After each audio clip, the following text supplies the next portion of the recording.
Hello and welcome to the Redmen TV. It's player ratings time after Liverpool's 1-1 draw, snatching a point very late thanks to a world-class finish. A Puskas Award winning Daniel Sturridge goal, no less. But we will leave Daniel Sturridge's mark until the very end of the video. Not because I'm hiding it from you, it's literally the title of the video, but just because that's the order that I'm going to do things in, because I start with the goalkeeper. So I'm going to start with one Mr. Alisson Becker. And Alisson Becker, for me today, deserves a 9 out of 10. And the reason he gets a 9 out of 10 is two world-class one-on-one saves.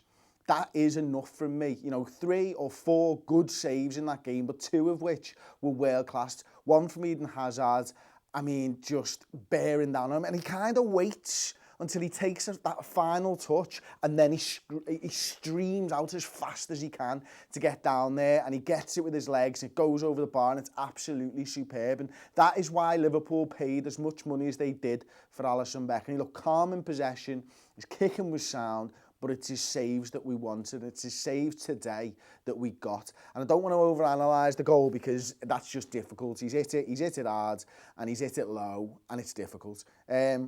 Right back, I'm going to go Trent Alexander-Arnold. I felt he had a difficult game, you know, coming up against Eden Hazard. He's done so well against these top draw players most of the time that he comes up against them. This time, I felt like he probably deserves a 6 out of 10. I felt like his crossing was a little bit off again going forwards. He wasn't able to play his natural game because he was always thinking about Hazard's positioning, and not only Hazard, but he had Marcos Alonso there on that left-hand side to think about as well, who naturally likes to bomb on. So it was stifled in an attacking sense, and defensively, you know, Hazard gets the best of him one time and scores 1 goal. And there were a couple of other opportunities down that sort of Chelsea left-hand side, and yeah, that's such 6 out of 10. The 2 centre-backs, though, I'm going to give Joe Gomez an 8 out of 10. Listen, there was a couple of times when that ball over the top was on, but there was a couple of times when he just made up ground and does enough. And, you know, when their attackers had the ball at the feet, he was there. He didn't dive into challenges inside the penalty area. All in all, another good performance from Joe Gomez. His partner, Virgil van Dijk, another 8 out of 10. I think we saw him sprint for the first time today in that William one, where he's bearing down on Alisson. The two of them, Virgil van Dijk and Joe Gomez, get back to it. You know, every time Chelsea played it long, which wasn't often, he was there with the header. His passing was crisp. His defending is resolute. It's exactly what we expect and have come to expect from Virgil van Dijk. On the left-hand side, Andrew Robertson, I'm going to give him a 6 out of 10 as well. That one where Wijnaldum plays the ball back to the goalkeeper, to Becker, and it's a little bit short. That's really down to Andy Robertson. You know, I know the ball's, you know, first of all, let's rephrase that. The ball's terrible from Wijnaldum, but Andy Robertson didn't help his teammates out there, and you know he kind of picked the wrong time to go forwards. You know, there was a lot of that game where he was bombing on and James Milner was dropping into that thing, and I think Liverpool are doing that on purpose, but he never really got into the game like he has, and you know he has to focus on his defensive duties a little touch more when it comes to games like that, when it's not going your way. But I understand why Liverpool were bombing on. I understand why he was going forwards, because Liverpool needed that goal. But a 6 out of 10 for Robertson. I thought he had a tough night against Willian. In the centre of the park, Jordan Henderson, probably a 5 out of 10 maybe for Jordan tonight. I just think he was a little bit ineffectual tonight. I think, you know, he did his best work with his sideways passing, and listen, I'm a fan of Jordan Henderson. Everybody knows that, who watches the channel and who's watched the channel over the last few years.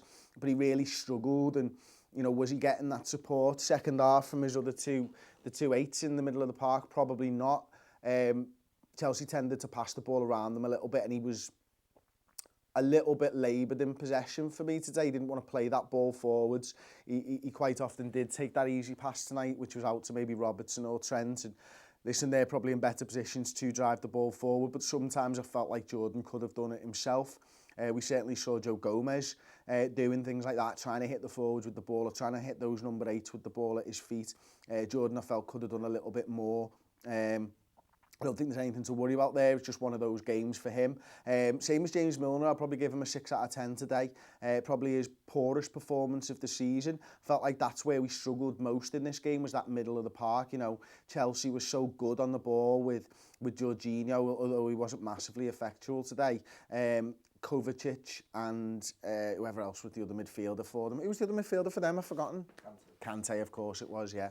Apologies. I think those three probably had the better of our three in midfield, and it made it tough for Liverpool to put the foot on the ball. You know, we did slightly shade the possession, but yeah, we were much better on the counter-attack. So I'll give Milner a 6. I'm going to give Wijnaldum probably a 6 as well. I thought he was better when he got moved into that 6.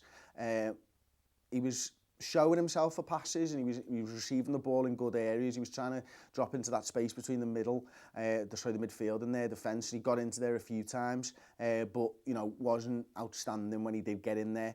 On the right hand side, Mo Salah, I'll probably give him a 7 out of 10, and maybe some people will think that's a little bit too high, but getting into those positions and doing some of the stuff that he was able to do first half, you know, those little 1-2s, one of them was with Wijnaldum, where he does the little back heel and stuff, absolutely superb, and he's one of those players who can do that type of thing, but feels to me still like he's overthinking it, perhaps when it gets into the penalty area, whether he's playing a pass that's overhit to Firmino, or whether he's shooting into the stands or shooting into their goalkeeper's arms. It just feels like something's not quite clicking yet, but it will do. Still nothing to worry about. This man is so dangerous. He's going to get opportunities because of his positioning, because of his speed, because of his touch. And we saw that, and at some point it will click and he will start finishing. It just wasn't. It was unfortunate that it wasn't tonight. Over on the other side, Sadio Mane, I'll probably give him a 6 out of 10. I felt like, again, his touch let him down, you know, in massively key areas and key moments of the game. You know, there was one where it was driving through and Roberto Firmino was running in behind the defence. It's a poor touch and stuff like that. But then he works the ball brilliantly to get a save from Kepa, you know, low down at his right-hand side of that near post. I don't think any other player could do that in our squad, you know, the way he sort of pushes through two guys, but ultimately didn't have a major effect on the game other than that. And Roberto Firmino, I'll probably give him a 6.5 out of 10. I felt like Chelsea really played around him very, very well, made the pressing side of his game almost very ineffectual at times. From an attacking sense, first half he was linking that play, second half he was really struggling, and we ended up going wide so often because of that, losing control in the middle of the park, that, you know, when he's dropping deep, the ball's out wide and the ball's getting crossed in and he's not there, but he gets that opportunity with the header. It's a good header, but David Luiz is there on the line to knock it away, and the substitutes is where Liverpool got that point. Because Klopp made some absolutely sound substitutions at good times. You know, taking Mo off so early, I think it was about 25 minutes ago, was a big decision, and Klopp deserves huge amounts of credit for that. Shaqiri comes on, probably plays about a 7 out of 10, something like that. You know, looks like he's buzzing around, wants the ball, and was he able to create too much? Probably not, but he was probably asking a different question of the left-back Marcos Alonso and pinning him back a little bit more than what we'd seen, and he plays in a different way to Mo Salah, and that's good sometimes when you are trying to just change the game slightly.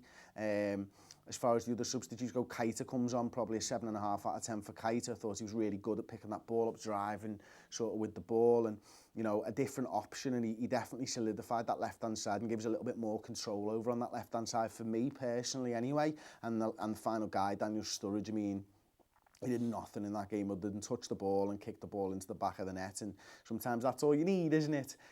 Daniel Sturridge was brought on to do nothing other than put the ball in the back of the net, and he manages to do that from 25 yards with an unbelievable strike. Contender for goal of the season already. I'd be really shocked if it doesn't win goal of the season. The quality of that finish is so good. Absolutely superb. He did absolutely nothing else in that game, you know, other than that, and that means he didn't do anything wrong, and that means he did everything perfect, which can only mean a 10 out of 10 performance from Daniel Sturridge. I'm just going to have a few comments. We've still got the instant match reaction to come. Sarah Smith said, poor defensive coverage from Trent all game. Dan L, our midfield three needs to be Millie, Keita with Gini at the base. Hendo can't control games. Interesting. Gini's looked really good in that 6, hasn't he, so far this season. Billy Boy gives his own ratings. He gives Alisson a 4. I don't know why. Trent a 6, Van Dijk a 5, Gomez a 6, Robbo a 6, Hendo a 5, Gini a 7, Milner a 7, Salah a 4, Mane a 5, Firmino a 4. This is mad, isn't it? We can see the game so differently to one another. You know, the ones I've given good marks to, you've given bad marks to, and the ones I've given poor marks to, you've given good, but that's football, isn't it? We all have different opinions. Best performances this season away at Spurs. Why? No crab. Hendo, said Mr. Smith. City Fisher, Firmino didn't get enough support. What was he supposed to do? I absolutely agree with you there, mate. Mark King says, I think Salah should play against Napoli and City, but not Huddersfield and a Red Star. Ooh. Big Ias and Daddy One, we missed the Ox badly, I think, sorry. Salah was much better than anyone in our front three, says Robert Perez. Our defence is the difference between this season and 13-14. And you're exactly right, Mudar, because this defence now can keep us in games. And this attack, when it does click, will win us games. But we can still go away to Chelsea, who are, you know, have been brilliant this season and get a point without our attack firing. In years gone by, that wouldn't be the case because this defence can hold up to it. And this Liverpool team, there's something in the psyche of it that says we're not going to get beaten easily. And today we kept our unbeaten Premier League record through a great goal from Daniel Sturridge. If you've enjoyed the video, drop a like on it. Don't forget to subscribe to the Redmen TV on YouTube. And if you want full analysis, we've got an hour-long final word show lined up for you on Monday. I'll also be doing probably a 45 minutes to an hour-long stats and tactics analysis. We look at all the stats from the games, player stats, team stats. We look at their stats, and then we look at like things that we can see, the tactical side of the game, you know, looking back at the game, analysing what we did well, analysing sometimes what we did wrong. If you're really into the nuts and bolts of football, then that show could be for you. It's getting great feedback at the moment on the redmentv.com. It's £5 a month. If you're unsure, there's a free month, and if you don't like it, you can scrap it. If you do like it, just keep on supporting the channel. Thanks very much for watching. I'll see you next time. Ta-ra.